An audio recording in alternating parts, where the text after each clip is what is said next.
time we've organized across borders, when we've organized beyond silos, people's power has had effect. It was being said that the World Trade Organization, which was pushing the patent issue, which was putting the GMO issue on the world, they had called it the Constitution of the World, that now onwards the world will be one global market and national governments won't matter. National democracies and assemblies won't matter. Parliaments won't matter. And we organized. And we organized as IFG. And, we organized in Seattle. We had planned about 5,000 people will come. More than 30,000 people came. And this topped the WTO. Now, of course, after that, the military response has become much worse. And now the surveillance technologies are playing the role of the police. So how do we deal with unaccountable power? That's where, for me, the lessons of our freedom movement in India become so important. The British Empire controlled 85% of the territories of the world. And they got their control through controlling the textile industry and cotton. And they grabbed the land of the indigenous people in the Americas. They caught the Africans, made them slaves to grow the cotton and be cotton pickers. And then they turned their factories in Manchester and Lancashire to be the dumpers of fabric all over the world, destroying local textile economies. So what did Gandhi do? He did three things. He said, we got to govern ourselves. And he called it Swaraj. And if you look at that period, in every country, there was movements for home rule. Including I've been in Hawaii to stop the GMOs. And they had a home rule movement. It was people in the home rule movement that were fighting GMOs.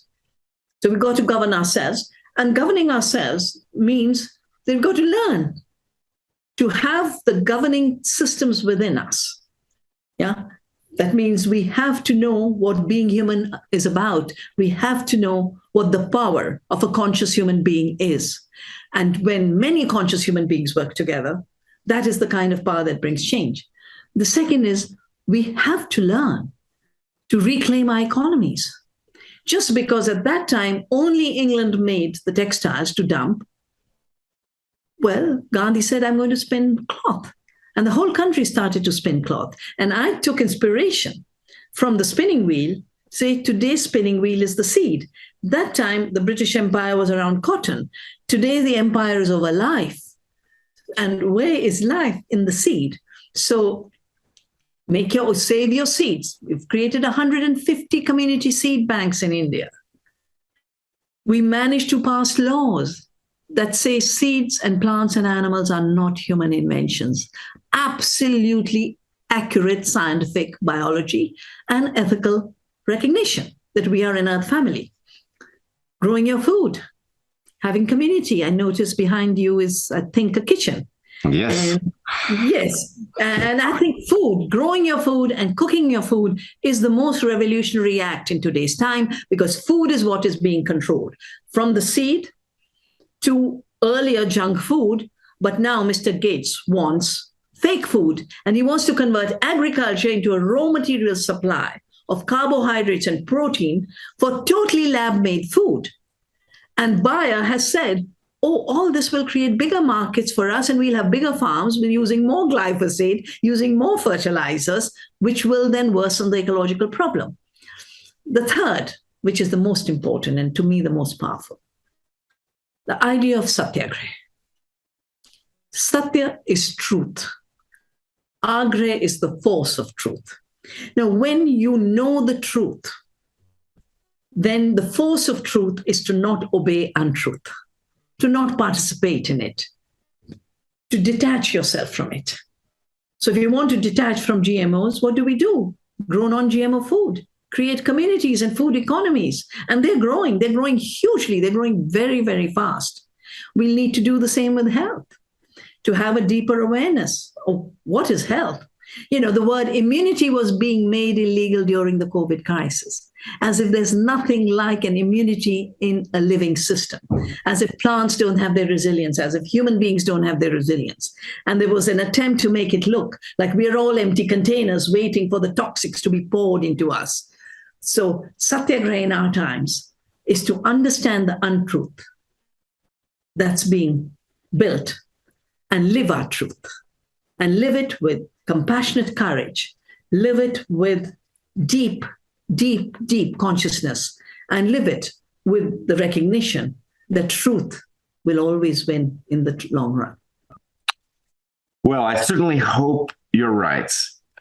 It does bring me to a kind of an awkward topic, but I think you're the right person to discuss it with.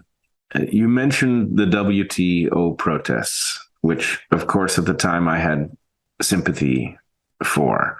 I later participated in the Occupy rebellion because I had great sympathy for it.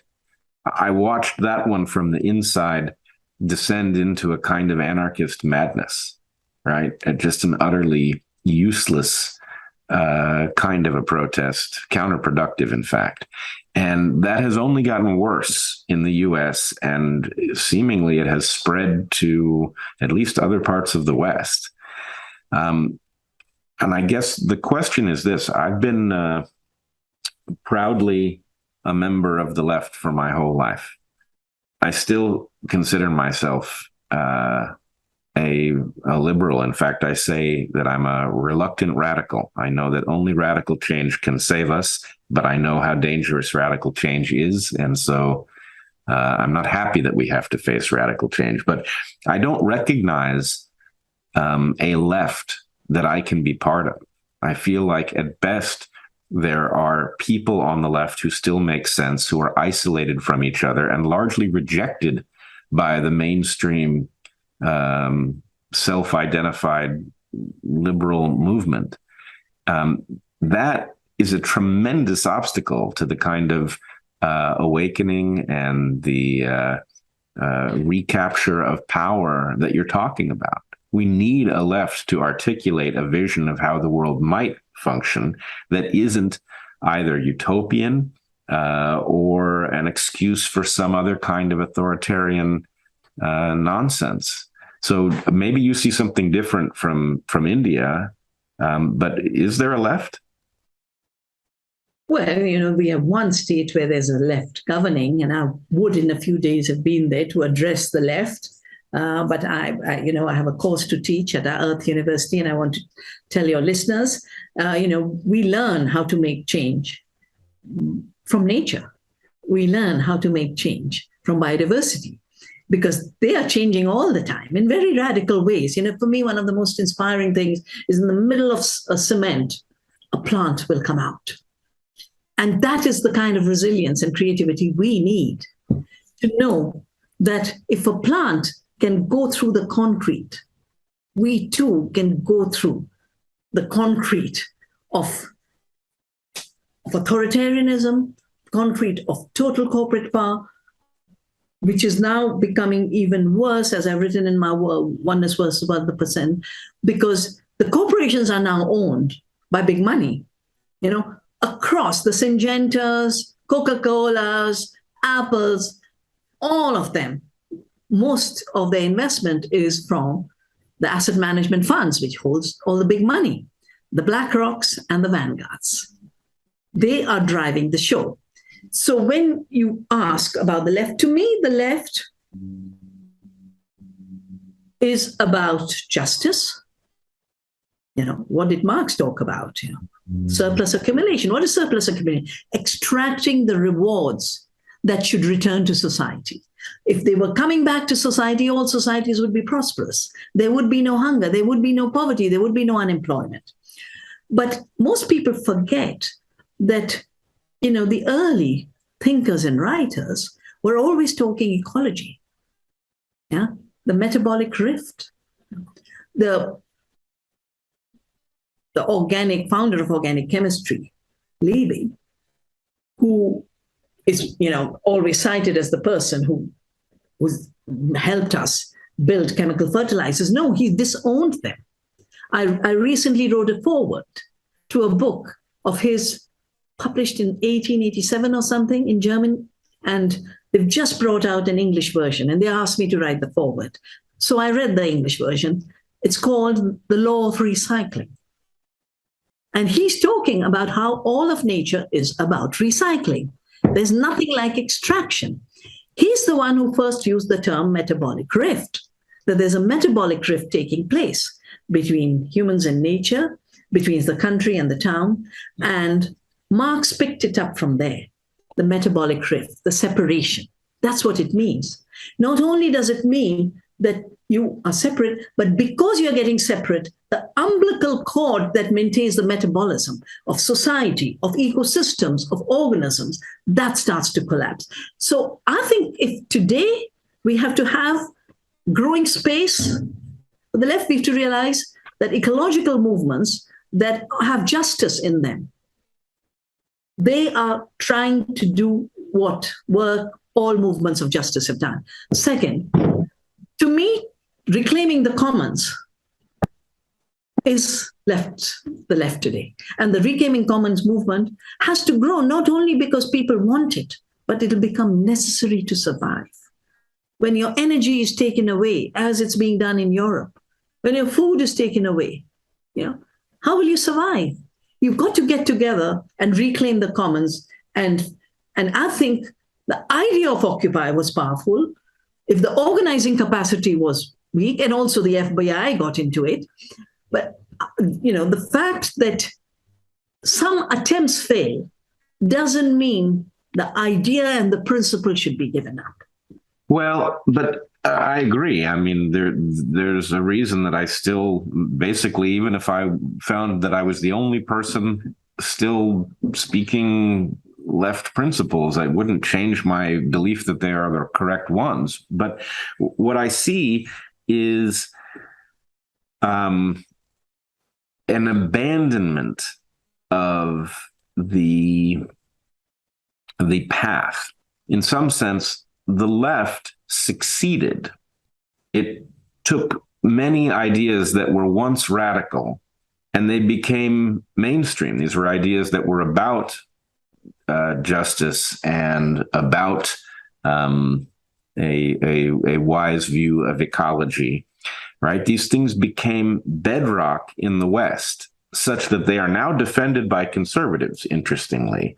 And the self-proclaimed left has now, instead of looking at the West as having the correct idea about a productive, vibrant, sustainable society that distributes its productivity fairly, which does not mean evenly, but fairly, right? Instead of seeing it as a flawed prototype, seeing it as a system that fails to live up to certain values that it espouses, the left here, at least in the US, is now attacking that system as if its flaws invalidate it.